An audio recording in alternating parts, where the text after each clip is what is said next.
and Mai only writes with a pencil. The lead from her pencil covers her fingers, her knuckles. She rubs out as many words as she writes.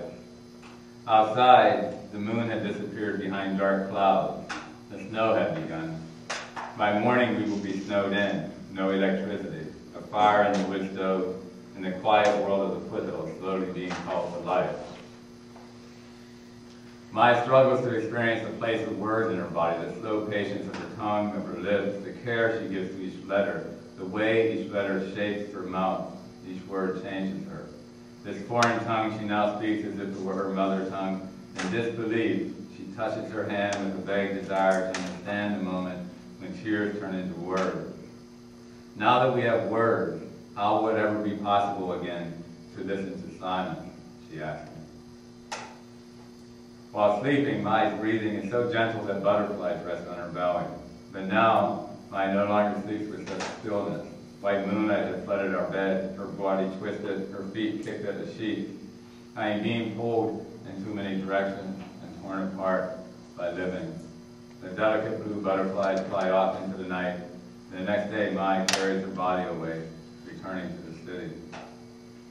I've been told by therapists, by well-meaning English professors, by divorced psychics, by disruptive poets standing in the rain, that this story should be told in the past tense. Her departure is a completed action and end, the simple past. But my body experiences her memory here in this breath. Even writing the sentence risks the destruction of her memory. Just like a real photograph, Mai is both here and not here. The slivered white moon waits for the lotus to awaken.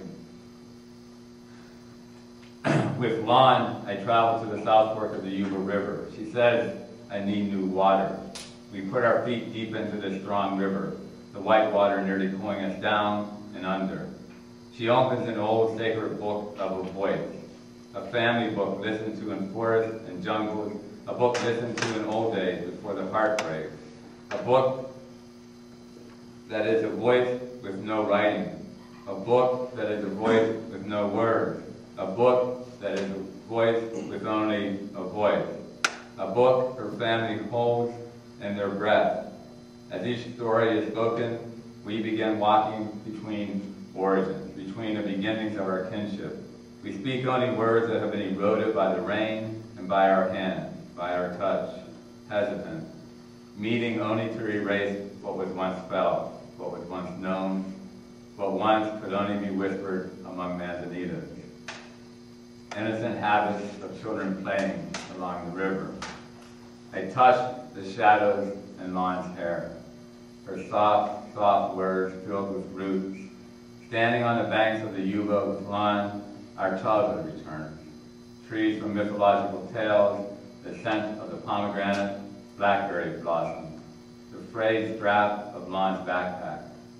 Lon gives me a necklace, one that her grandmother had made, one filled with voices and water, a circle, a labyrinth to be worn near my heart.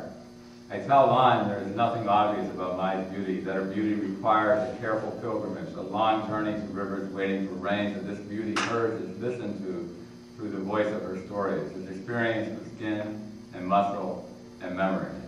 A beauty that enters and stays.